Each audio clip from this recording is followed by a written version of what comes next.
ఏంటండి ఏంటి మొన్న అన్ని స్టాక్ తెప్పిస్తే పర్ల్స్ ఎక్కడ వెళ్తాయి అన్నారు కదా, మళ్ళీ ఆర్డర్ ఉన్నాయని మళ్ళీ రీస్టాక్ తెప్పించాను. మళ్ళీ ఎన్ని వచ్చినాయి? 1 kg అబౌవ్ వచ్చినాయి. కేజీయా? వెళ్తాయా? ఏమ్మా ఎన్ని వచ్చినాయమ్మా? 1 kg వచ్చినాయి. 1 kg వచ్చినాయి. ఓ నీకు ఫుల్ వేసుకొని పర్ల్స్, రైస్ పర్ల్స్. ఇంకా దీంతో లాస్ట్ మేడం, దీపు మేడం ఇప్పుడే కేజీ ఉన్నాయి. ఏమిటండి మీరు మాట్లాడేది? సరే సర్లే, ఎన్నెన్నో అనుకుంటాం, అన్ని జరుగుతాయి. ఏమిటి క్వాలిటీ చూపించమ్మా, same quality. Last bunch, last lot bunch,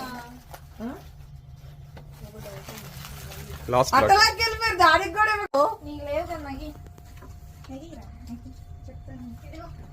ఒక 10 ఇవ్వండిరా. ఇవ్వండిరా, ఒక లైన్ ఇవ్వండిరా.